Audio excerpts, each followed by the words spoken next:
대장동 고기동 나오는 IC 다리 딱 건너오면 이 한 4, 5층 되는 망고 빌딩이라고 하는 임대 크게 써놓은 고기초등학교 학교 앞에 그 건물에서 소명중고등학교가 두 번째 학교를 하고 있을 때 저희들이 그때가 2012년 12월 2일 토요일 날 공식적으로 하늘나무 교회가 창립 예배를 드리는 그 11년 전에 저희들이 입당 예배 겸 창립 예배를 드렸던 것이 바로 이 학교입니다. 소명학교입니다. 거기서 예배를 드리다가 이제 소명학교가 지금 이 장소로 한 2년 전에 이렇게 옮겨와서 오늘 다시 예배를 드리게 되어졌습니다. 그래서 11년 만에 다시 돌아와서 두 번째 입당을 하면서 예배를 드리게 되어졌고요. 그러면서 이 고기동이라고 하는 이 지역에 대해서 근자에 우리 소명나무 초등학교 선교원 입학식 때 또 교장 선생님을 통해서 들으면서 재밌는 내용이 6.25 전쟁 때 단 한 번도 북한군의 공격을 받지 않은 몇 안 되는 우리 남한 땅 가운데 한 곳이 이 고기동이라고 합니다. 그래서 고기동 주민들 사이에서는 상당한 자부심이 있다고 얘기를 들었어요. 그래서 이 자기들끼리 뭐라고 부르시냐면 원주민이라고 부른답니다. 그래서 부동산 거래도 막 그 돈 안 받고 서로 하고 엄청난 가격 혜택을 주기도 하고, 이건 제가 확인해 본 바는 아니고 건네들은 바입니다. 그런 이 역사를 갖고 있는데 얼마 전에 이 mon의 만세 운동 저도 모르고 있었어요. 이 고기동하고 동천동 지역의 초입 부분에 이 mon의라고 하는 이름으로 불려질 때 그곳에서 1919년 3.1 운동의 연장선상에서 400명 가까이가 이 고기동에서 출발을 해서 지금 구성역 있는 그 언남동까지 10km를 3.1 만세 운동을 부르면서 독립운동을 했던 그 지역이 이 지역이기도 합니다. 거기에 제가 이 내용을 어떻게 알았을까요? 우리 중고등부 학생, 우리 현재 나온 학생들 중에 2명이나 이 mon의 만세 운동 기념일에 참여를 했어요. 그래서 제가 이제 픽업하러 갔더니 마지막 역사를 쭉 얘기할 때 들으면서 저도 관심 있게 들었어요. 우리 중고등부 2명이 참석을 했길래 제가 끝나고 데리고 오면서 오늘 어땠냐 그랬더니 내년에도 또 갈 겁니다 이러는 거예요. 애국심으로 꽉 찼더라고요. 그래서 제가 야, 왜 이렇게 좋아하나 봤더니 그때 행운권 당첨에 둘 다 당첨이 됐어요.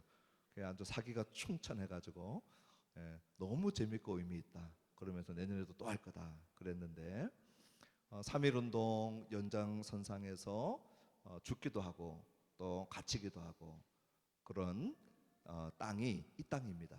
고기동, 동천동. 오늘 저희들에게 있어서는 이 땅에, 이 지역에 다시 한번 제2의 입당을 하면서 다시 들어오면서 제 마음속에 하나님께서 주셨던 말씀을 오늘 짧게 나누고 마치려고 합니다. 그 말씀이 이 여호수아 5장 2절로부터 12절의 말씀이었습니다. 우리가 신앙생활을 할 때 어느 지역에 있느냐 하는 부분들은 때로는 아주 중요할 때가 있습니다. 신앙의 도약을 하고 싶고 신앙의 성장을 이루고 싶고 그럴 때마다 우리가 영적인 분별력을 가지고 보아야 할 것이 하나님께서 우리를 어느 장소로 어떻게 이끌어 가고 있느냐 하는 것들을 하나님의 흐름에 보조를 맞추어서 보는 눈입니다. 야곱이 기근을 피하려고 70명이 애굽 땅에 내려갔을 때 그 애굽 땅에서 고센 지역이라고 하는 한 지역을 바로로부터 하사를 받습니다. 그 고센 땅은 이스라엘 백성들이 거주지로 삼는 땅이고 그리고 그곳에서 목초지를 삼고 그곳에서 생육하고 번성했던 땅입니다. 하나님이 예비해 놓으신 땅이라는 거죠. 요즘 우리가 사무엘상 새벽 예배 드리고 있는데요. 라이브 톡으로도 지금 함께 하시는 분들, 현장에서 함께 하시는 분들 계시는데 다윗이 사울에게 막 쫓겨다니다가 두 번째 블레셋으로 넘어갔을 때 그 가드왕 아기스가 다윗에게 시글락이라고 하는 땅을 줍니다. 다윗이 시글락에 거주하면서 진짜 이스라엘의 왕 노릇을 다 하고 다닙니다. 고센 땅, 그리고 시글락 땅, 그 땅들을 통하여서 하나님은 자기 백성을 준비하시고 하나님의 나라를 준비해 가고 있는 것을 보게 됩니다.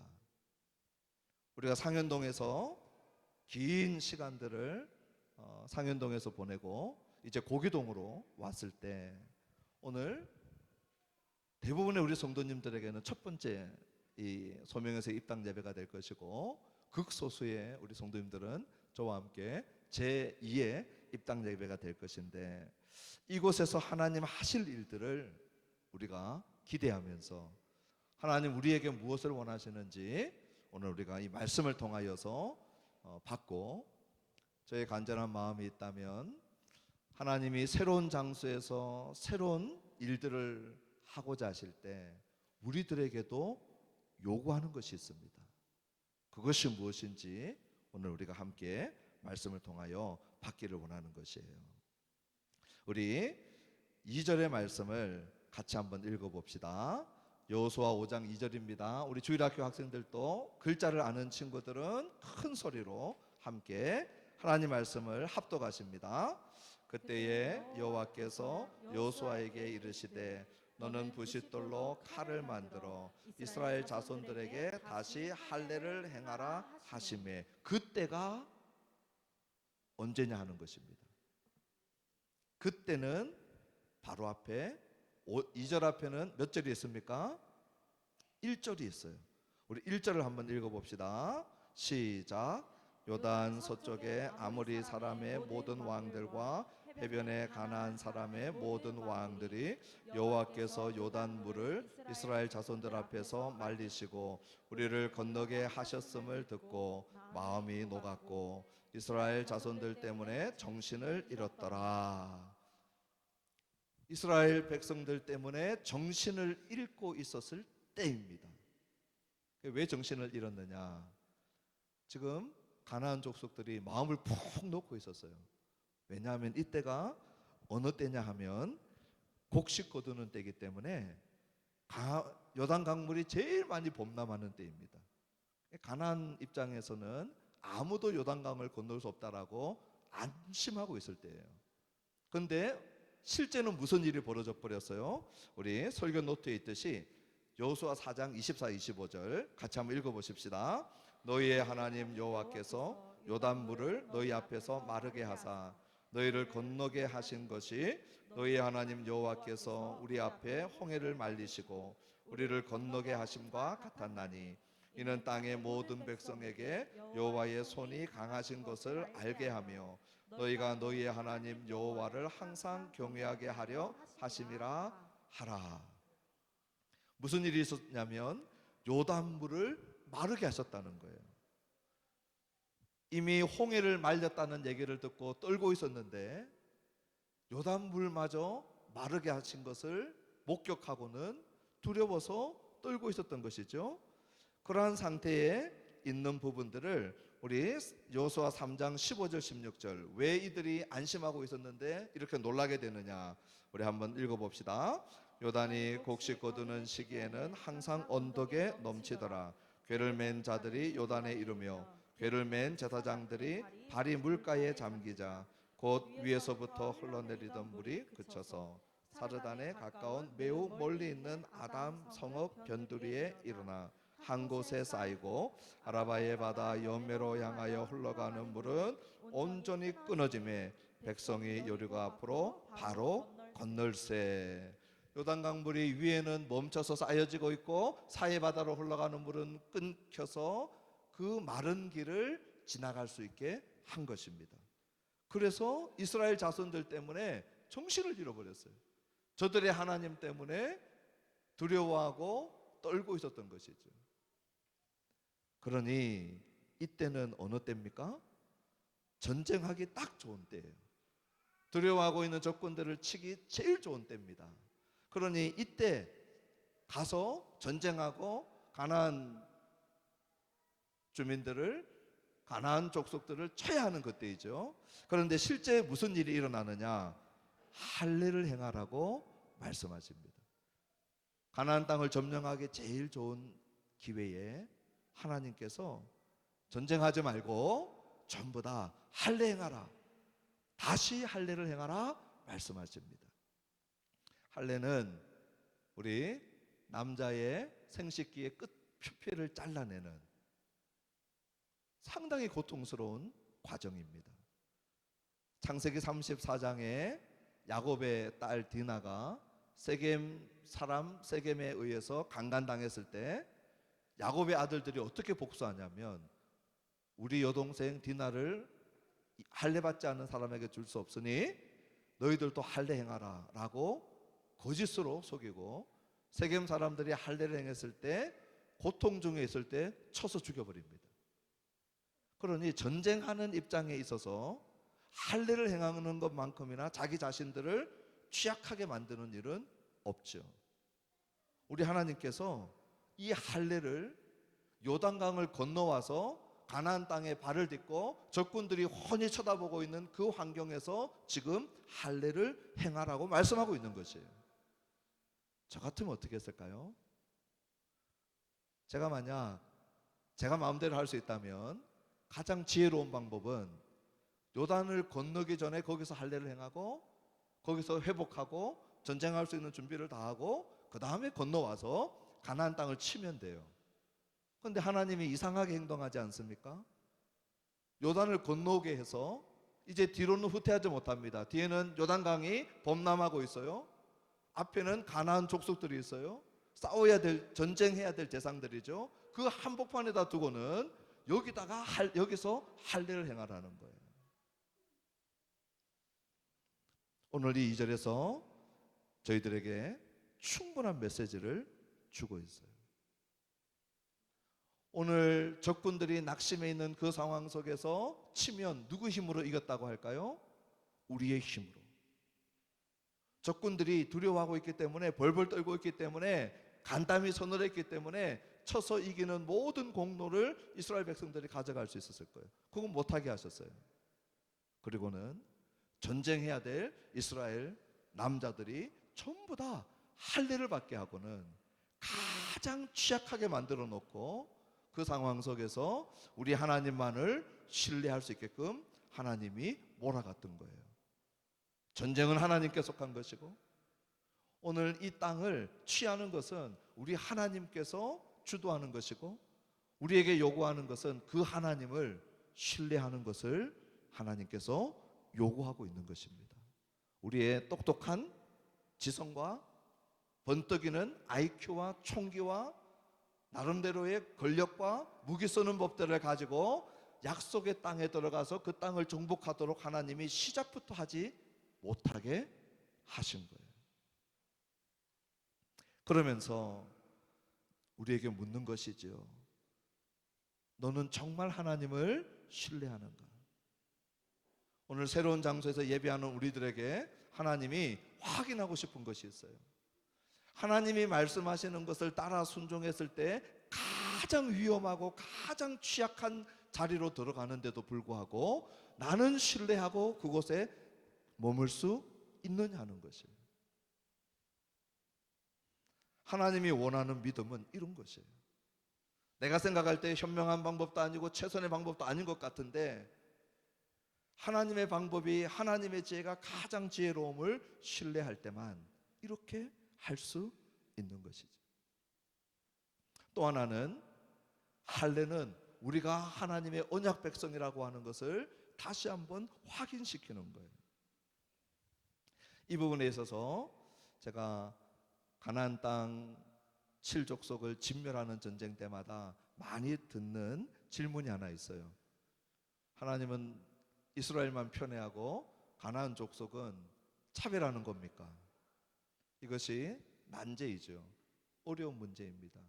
인권적인 입장에서 접근하는 분들은 항상 가나안 7족속을 몰아내시고 이스라엘 백성을 그 땅을 주는 것에 대하여 이 불편함이 있어요. 오늘 그 불편함이 좀 해결되면 좋겠습니다.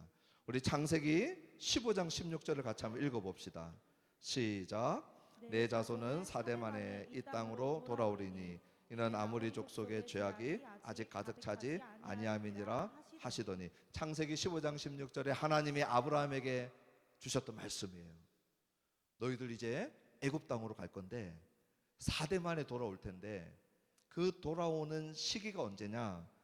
아모리 족속의 죄악이 아직 가득 차지 아니함이다. 다른 말로 하면 아모리 족속의 죄악이 꽉 찼을 때 하나님은 그 죄악에 대한 공의의 심판으로서 이스라엘을 막대기로 쓰시겠다는 거예요. 공의의 하나님이 악한 죄악을 심판하는 도구로 이스라엘을 쓰는 사건이 가나안 정복 전쟁입니다. 여러분, 가나안 7족속들이 어떻게 죄악을 범했는지 아십니까? 자기 아들을 잡아서 제물로 바쳤어요. 자기 아들을 몰렉에게 바치고요, 불구덩이 속에 집어넣으면서 부모가 자식을 제물로 삼는 그러한 땅이 가나안 땅이었어요. 그 하나만 보면 얼마나 죄악이 관영한 땅인지 알 수 있죠. 이스라엘이 범죄했을 때 어떻게 됐겠습니까? 하나님이 북이스라엘을 아수르라고 하는 막대기를 통해서 똑같이 북이스라엘이 죄악 가운데 있을 때 징계했어요. 남유다는 바벨론을 통하여서 똑같이 그 땅에서 쫓아내버렸어요. 그러므로 가나안 정복 전쟁을 하나님이 가나안 족속을 차별했다라고 보는 것은 정당한 평가가 아닙니다. 하나님이 악을 공의로 심판하는 도구로 이스라엘 아수르 바벨론을 쓰셨던 그러한 한 지점들을 우리가 이해를 해야 하고, 또 하나는 하나님은 진멸하는 중에 구원하기를 기뻐하셨다는 사실을 기억해야 합니다. 가나안 땅에 구원받은 기생 한 여인이 있습니다.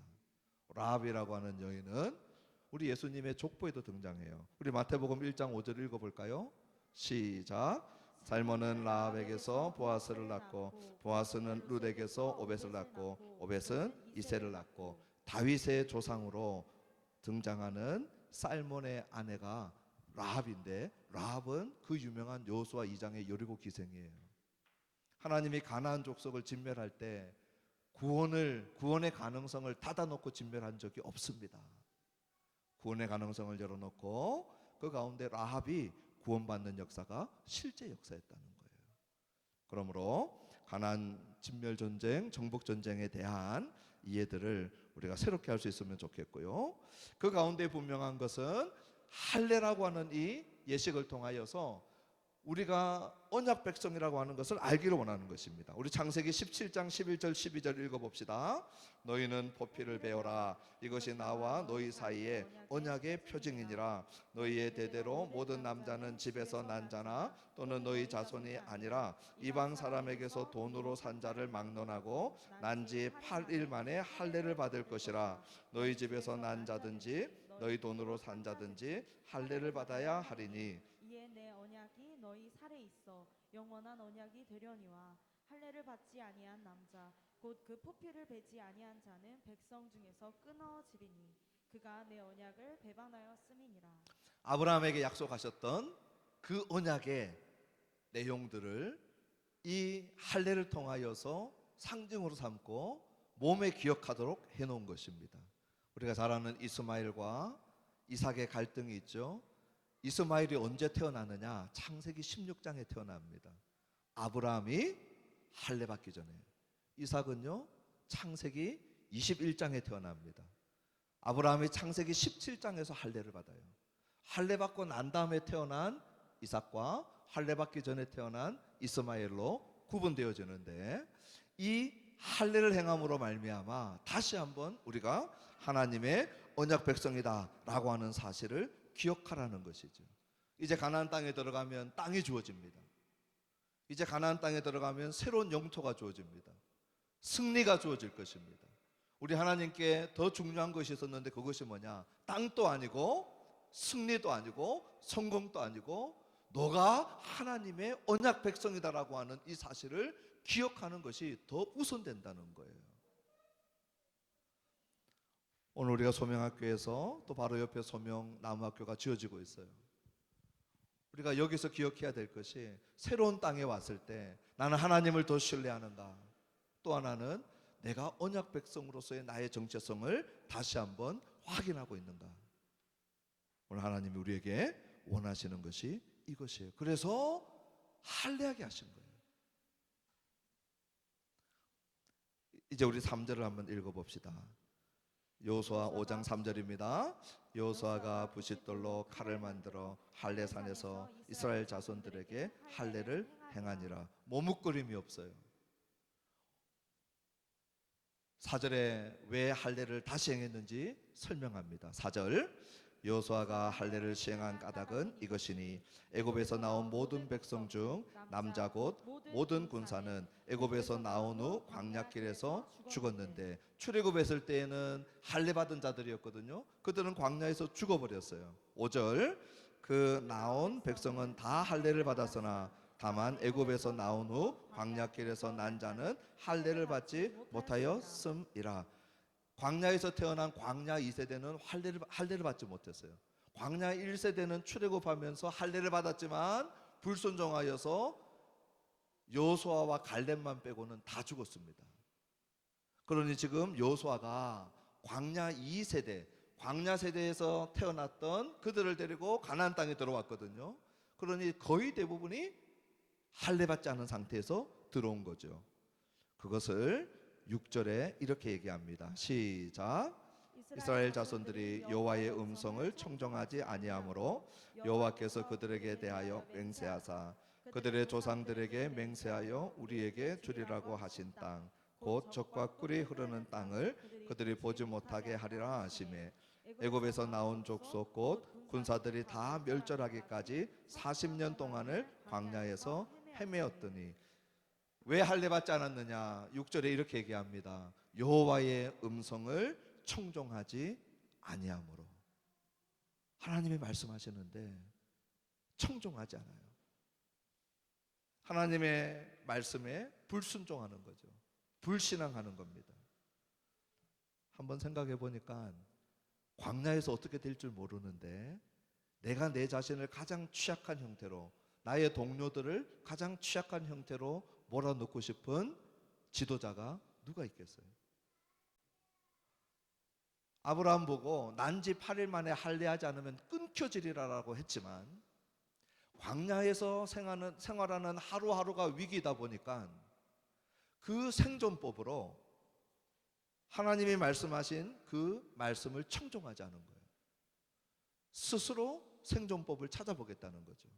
그 불신앙의 결과 그들이 할례 받지 못했다는 것이에요. 그런데 오늘 우리 주님이 뭐라고 말씀하시냐면 그렇게 불순종한 자들은 광야에서 죽었다는 거예요. 애굽에서 나온 족속 곧 군사들이 다 멸절하기까지 40년 동안을 광야에서 헤매었다. 이제 광야 2세대들에게 주시는 경고죠. 너희들도 할례를 받는 것, 이 하나님의 말씀에 순종하고 하나님을 신뢰하는 것보다 불신앙하고 불순종할 때에 이 약속의 땅에 들어가는 것을 보장할 수 없다는 거예요. 약속의 땅을 차지하는 것을 보장할 수 없다는 거예요. 우리 7절의 말씀을 계속 이어봅시다.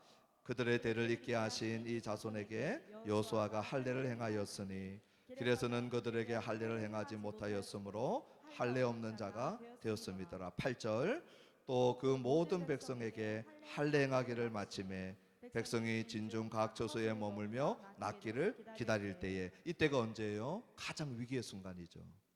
만약 가나안 적군들이 보고 있다가 싸울 만한 군사들이 할례를 받고 끙끙대고 있는 그 시간, 치러 들어오면, 전쟁을 일으키면 속수무책으로 당할 수밖에 없는 시간이죠. 이 시간이 어떤 시간일까요? 할례를 받은 이스라엘 입장에서는 가장 위기의 시간이지만 가장 하나님을 신뢰할 수밖에 없는 시간일 거예요. 가장 수동적인 시간이죠. 할 수 있는 게 아무것도 없어요. 그러나 이때만큼 가장 능동적인 믿음을 발휘하는 시간은 없을 거예요. 하나님이 지켜주셔야 하고 하나님이 막아주셔야만 살아남을 수 있는 그 시간, 그때에 하나님이 주신 말씀이 이 9절이에요. 오늘 우리 하늘나무교회 성도님들이 오늘 이 말씀을 우리 자신의 말씀으로 받으면 좋겠어요. 우리 9절 다 같이 읽어봅시다. 여호와께서 여호수아에게 이르시되 내가 오늘 애굽의 수치를 너희에게서 떠나가게 하였다 하셨으므로 그곳 이름을 오늘까지 길갈이라 하느니라. 애굽의 수치가 굴러갔다라고 하는 이 의미의 길갈. 주님 말씀에 순종해서 스스로 가장 위기의 자리로 들어갔을 때, 그때 하나님께서 행하여 주신 일이 있어요. 이스라엘 백성들은 스스로 할례를 행하고 표피를 잘라냈을 때 그 믿음으로 행했던 그 시간이 애굽의 수치가 떠나갔던 시간이라는 거예요. 애굽의 수치가 굴러갔던 시간이에요. 애굽의 수치가 길갈한 시간이라는 거예요. 이 애굽의 수치가 뭐겠습니까? 애굽과 관련된 수치입니다. 반드시 애굽하고 관련된 수치예요. 그 애굽과 관련된 수치는 뭘까요? 이스라엘 백성들에게 있어서 종살이한 거예요. 아브라함의 씨앗으로 하나님 백성이었는데 애굽에서 종노릇한 것, 그 종노릇했던 것들과 관련되어져서 받았던 모든 모욕, 그것이 순종의 자리에서 딱 끊겨져서 굴러가 버리는 거예요. 우리를 올가매고 종살이하게 만들었던 모든 것이 내가 능동적으로 힘 있을 때, 건강할 때 이루어냈을 그때에 하나님이 떨어져 나간 게 하신 것이 아니라는 거예요. 또 애굽의 수치는 애굽과 관련되어져서 이런 것일 것입니다. 애굽 사람들 입장에서 볼 때는 10가지 재앙이 쏟아부어질 때 저 이스라엘의 하나님은 도대체 어떤 하나님일까? 바로의 아들이 죽어나갔을 때, 바로는 그들의 태양신 라 신의 이 대리자 아닙니까? 신격이거든요. 이 이집트의 신을 꺾고 승리를 거두게 하시는 저 이스라엘의 하나님은 어떤 하나님일까? 그런 이 모습들을 한번 생각해 보십시오. 그리고는 애굽의 군대가 출격했을 때, 우리 저쪽 세미나실 뒤쪽에서 들으셔도 됩니다. 우리 아버님 가셔서 뒤쪽에서 저기서 예배에 같이 동참하셔도 됩니다. 오늘 우리 종교인 예배이기 때문에 우리 아기들 좀 울어도 괜찮아요. 들어오셔서 말씀을 같이 들으면 좋겠습니다. 10가지 재앙으로 정말 멋지게 나왔잖아요. 그리고 드라마를 쓰래도 이렇게 쓸 수 없을 만큼 홍해를 갈랐잖아요. 그리고 난 다음에 약속의 땅으로, 언약의 땅으로 가겠다고 큰 소리 쳤잖아요. 그러니 애굽 사람들 입장에서 볼 때는 이제 바로 가면 채 20일도 걸리지 않는 길이거든요. 그러면 가나안 땅에 멋지게 안착하고 연착륙하고 빵빠레를 올리면서 가나안 땅으로 입성할 줄 알았는데 그 다음 날 또 광야, 그 다음 달 또 광야, 그 다음 해도 광야, 그 다음 10년 또 광야, 그 다음 20년 또 광야, 그 다음 30년 또 광야. 애굽 사람들이 뭐라고 할까요? 쟤네들 뭐 하는 거냐? 쟤네들의 하나님은 멋지게 구출해 놓고 뭐 하고 있는 거냐? 애굽 사람들 안에서 놀림감이 되고 비아냥거리는 그러한 이 입담이 오르는 꼬리가 되는 거죠. 제가 하는 얘기가 아니고 신명기 9장 28절 얘기예요. 우리 한번 읽어보실까요? 주께서 우리를 인도하여 내신 그 땅 백성이 말하기를 여호와께서 그들에게 허락하신 땅으로 그들을 인도하여 드릴 만한 능력도 없고 그들을 미워하기도 하사 광야에서 죽이려고 인도하여 내셨다 할까 두려워하나이다. 모세가 중보하면서 했던 얘기죠. 애굽 사람들이 광야에서 죽이려고, 광야에서 뺑뺑이 돌리려고 이렇게 출애굽시켰냐? 훨씬 좋은 집, 훨씬 좋은 먹거리, 훨씬 좋은 물, 수도꼭지 털면 콸콸 나오는 애굽 땅에 다 있는데 이렇게 하려고 데리고 나갔느냐 하고 비아냥거리고 뒷담하고 그런 얘기를 40년 동안 들어야 했던 거죠. 근데 드디어 약속의 땅에 들어간 거예요. 그리고는 그 애굽의 수치를 전부 다 굴러가게 하신 거예요. 언제요? 가장 취약할 수 있는 시간인 줄 알지만 믿음으로 들어갔을 때, 믿음으로 신뢰하며 할례를 행하고 기다릴 때. 저는 오늘 우리 하늘나무교회 성도님들이 하나님 앞에서 우리의 신앙의 성장을, 신앙의 돌파를, 하나님이 우리가 끊어낼 수 없는 애굽의 수치를 끊어내기를 원하시는 그런 신앙생활을 사모하시는 분들이 있다면 오늘 이 길갈의 역사를 잘 기억하셔야 됩니다. 우리 마지막 10절로부터 12절 같이 읽으면요, 그리고 드려진 첫 번째 가나안 땅에서의 유월절입니다. 읽어봅시다. 또 이스라엘 자손들이 길갈에 진쳤고 그달 14일 저녁에는 여리고 평지에서 유월절을 지켰으며 유월절 이튿날에 그 땅의 소산물을 먹되 그날에 무교병과 볶은 곡식을 먹었더라.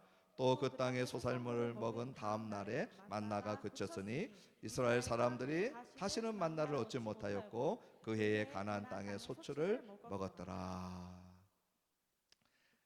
그달 14일이면 유월절입니다. 가나안 땅에 들어가서 첫 번째 유월절을 지키고 있어요. 그 유월절 이튿날에 무슨 일이 있었냐면 가나안 땅에서 난 소산물을 처음 먹었어요. 그 소산물을 먹게 되었을 때 비로소 만나가 그치게 됩니다. 지난 40년 동안 만나는 광야에서 우리 하나님께서 초자연적인 방법으로 이스라엘 백성들을 공급해 주셨던 방법이었어요. 그런데 가나안 땅에 들어왔더니 만나가 끊기는 거예요. 하나님의 공급이 끊기고 하나님의 은총이 끊긴 것이 아니라 하나님이 새로운 방법으로 새로운 시대에 새로운 땅에서 공급하심이 있었는데 그것은 뭐냐? 가나안 땅에서 난 소산물을 먹게 하시는 방법이었어요. 저는 새로운 땅에서 하나님이 새로운 시대를 열어가면서 하나님이 새로운 방법으로 하나님의 방법으로 공급하심이 있음을 오늘 저와 여러분들이 볼 수 있게 되기를 바랍니다. 만나가 끊기고 더 이상 만나로 하나님은 공급하지 않아요. 하나님은 새 시대의 새로운 땅에서 반드시 새로운 방법으로 공급해 주신다는 거예요. 그것이 오늘 마지막 유월절을 지키고 그 땅에서 하나님이 새로운 공급 방법을 선택하여서 이스라엘 백성들의 공급자가 되어주시는 모습입니다. 이제 말씀을 다 전했어요. 우리 주일학교 아이들도 정말 잘 들리고요. 우리 지욱이, 원빈이도 제가 생각했던 것보다 훨씬 잘 들었어요. 예배를 이렇게 잘 들을 줄 몰랐어요. 끝나고 목사님이 물어는 볼 거예요. 네. 오늘 다시 할례를 행하라 했습니다. 하나님은 땅보다 성공보다 전쟁에서 이기는 것보다 전리품 갖고 오는 것보다 우리는 이런 데 관심 많죠. 이것보다 하나님이 갖고 있는 관심은 언약 백성으로서의 관계 회복이라는 거예요. 내가 언약 백성이다 하는 거예요. 나는 하나님 나라에 하나님을 왕으로 모시는 하나님의 법을 법도로 삼는 그 나라의 백성이다 하는 거예요. 그래야 6.25 전쟁도 할 수 있고요, 3.1 만세운동도 부를 수 있어요. 우리가 싸워야 될 대상이 하나님 나라의 원수이구나. 오늘 우리가 독립해야 될 대상이 일본이 아니고 아직 이 땅에 완성되지 못한 하나님 나라의 독립. 오늘 우리를 그 하나님 나라의 독립투사로 부르셨는데 내가 하나님 나라의 언약 백성이라고 하는 정체성이 없는 그가 어떻게 주적과 싸우고 독립을 향하여 만세를 외치겠어요? 그 가슴에 내가 누군지도 모르는데. 오늘 소명학교에서 고기동에서 새로운 시대가 열리고 새로운 땅에서 우리의 신앙생활을 시작하게 하셨을 때 제일 먼저 점검해야 될 것이 하나님과의 관계 속에서 내가 언약 백성임을 저와 여러분들이 기억할 수 있게 되기를 주님의 이름으로 축원합니다. 두 번째는 마음의 할례를 행해야 합니다. 이때에는 육신의 할례를 행했지만 우리 하나님께서 이 할례를 통하여서 우리에게 전해주고 싶은 메시지는 뭐냐? 오늘도 다시 한번 육신의 할례를 행하라고 말씀하지 않아요. 우리 신약 성경 어디에서도 우리 보고 육신의 할례를 또 행하라 말하지 않습니다. 성경은 우리에게 마음의 할례를 행하라. 우리 신명기 10장 16절 한번 읽어보실까요? 그러므로 너희는 마음의 할례를 행하고 다시는 목을 곧게 하지 말라. 신앙의 결단입니다. 하나님의 언약 백성으로 살겠다는 것입니다. 하나님의 언약 백성으로 살기 위하여서 방해되는 그 어떤 것이 있다면 부싯돌을 들고 찍어내리라고 하는 영적 결단입니다. 그것이 인터넷이든 핸드폰이든 술이든 담배든 그 무엇이든지 그 어떤 것이든지 나로 하여금 언약 백성으로 사는 것을 막고 하나님과의 관계를 막는 것이 있다면 오늘 부싯돌을 들고 찍어내라는 거예요. 오래 묵은 관습, 타성에 젖은 신앙생활, 자기 성찰도 없고 회개도 없는 그러한 완전히 화석화된 그런 신앙생활을 하고 있다면 오늘이 새로운 땅에서 새로운 시대에 예배하면서 오늘 주님 저희들에게 말씀하고 계세요. 네 마음의 할례를 행해라. 이게 쉽지 않아요. 그래서 우리에게 주시는 위로가 있습니다. 우리 신명기 30장 6절입니다. 읽어볼까요? 내 하나님 여호와께서 내 마음과 내 자손의 마음에 할례를 베푸사 너로 마음을 다하며 뜻을 다하여 내 하나님 여호와를 사랑하게 하사 너로 생명을 얻게 하실 것이며, 주님은 우리 보고 마음의 할례 행하라고도 하셨지만 주님은 또한 우리에게 마음의 할례를 베푸시겠다고 약속도 하십니다. 이 약속이 없다면 우리의 결단은 한 번도 제대로 실행되지 못할 거예요. 우리 주님이 그 결단을 하는 심령 안에 우리 주님께서 우리의 마음에 할례를 베풀어 주십니다. 우리는 이 약속의 말씀을 믿고 구하고 오늘 이 시간 예배 시간을 통하여 기도하는 시간을 통하여서 우리의 마음에 할례를 행하기를 원할 때 우리 주님께서도 저와 여러분들의 마음에 할례를 행하게 하사 주님 주시는 힘으로 언약 백성답게 살 수 있게 하시는 그 역사들을 허락하실 것입니다. 세 번째는 하나님을 어떤 경우에도 신뢰하라는 말씀이에요. 다시 할례를 행하라는 말씀은 여기는 가장 취약해질 수 있는 가장 위기 안으로 들어갈 수 있는 시간에도 우리 주님을 신뢰하라는 것입니다. 오늘 저와 여러분들이 회복해야 될 것이 이 신뢰일 것이에요. 환경에 민감하게 반응하는 저와 여러분들이 환경 너머에 계시는 우리 살아계신 하나님 앞에 보여드릴 것이 있어요. 그것은 하나님을 신뢰하는 것이에요. 뒤에는 요단 강물이 흘러 넘쳐도 앞에는 가나안 적군들이 있어도 하나님이 할례 행하라고 하는 그 명령을 우리가 하나님께서 책임지실 줄 알고 그대로 받아들이는 것이 하나님을 신뢰하는 거예요. 이렇게 할 때 하나님이 두 가지를 마련해 놓으셨어요. 하나는 뭐냐? 애굽의 수치가 물러가게 했어요. 저는 모든 종류의 종살이에서 온갖 종류의 묶임에서 오늘 끊김을 당하는 그것이 끊어져서 우리를 자유케 해주시는 그 종살이의 수치가 애굽의 수치가 물러가게 되는 그 역사를 오늘 예배하면서 저와 여러분들이 맛보고 경험하고 우리 이곳에 와서 신앙생활하면서 우리 성도님들이 애굽의 수치가 이곳에서 떨어져 나가는 것들을 경험하게 되기를 주님의 이름으로 축원합니다. 또 하나는 새로운 공급하심을 경험하게 될 것입니다. 새로운 공급. 하나님은 만나를 멈추면서 공급을 멈춘 것이 아닙니다. 새 땅에서 새로운 공급을 주셔요.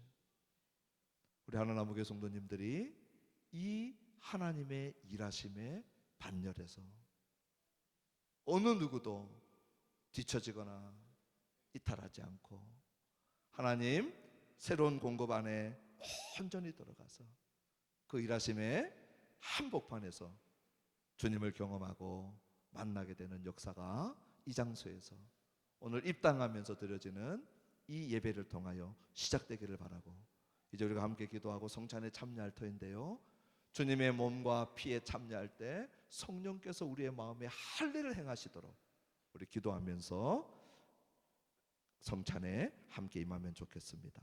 우리 한번 같이 찬양하기를 원하는데요, 우리 주 예수의 얼굴을 구하며라고 하는, 저도 금요일날 처음 불러봤어요. 금요기도회 때 우리 고한나 전사님 같이 또 불러줄 때 우리 같이 한번 이 찬양해 봅시다. 우리 성찬위원들은 준비해 주십시오. 주 예수의 얼굴을 구하며 예배하는 세대 일어나 주 위에 살며 주 위에 죽으니 이것이 우리의 부르심. 살기 위해 주 따르지 않고 죽기 위해 주를 따르며 내 가진 것 모두 주를 위해 드리리. 주님의 일 행하시옵소서. 다시 한번 부흥을 주소서. 주의 나라가 이 땅에 다시 세워지는 그 영광을 우리 보게 하소서. 주 예수의 영.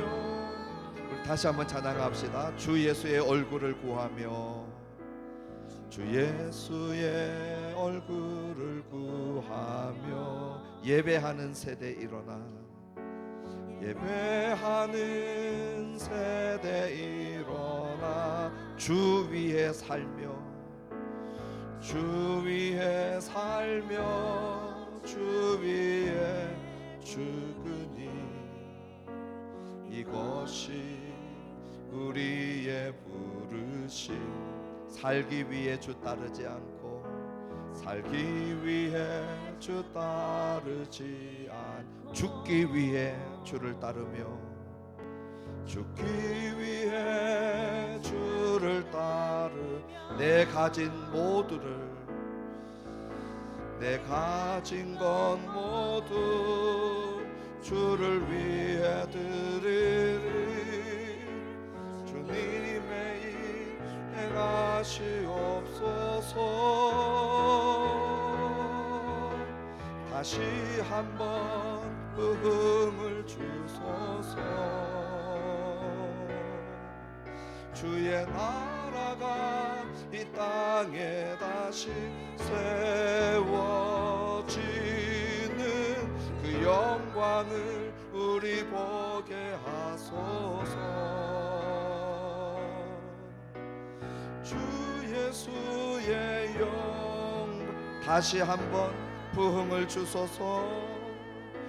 다시 한번 부흥을 주소서. 주의 나라가 이 땅에 다시 세워지는 그 영광을 우리 보게 하소서. 주 예수의 영광을. 우리 한번 성찬을 위해서 기도합니다. 우리 주의 몸과 주의 피에 참여하기 전에 우리 자신을 돌아보고 주님 앞에 부끄러움이 없도록 주님의 보혈로 깨끗하게 씻어주시도록 주의 성찬에 참여할 자신을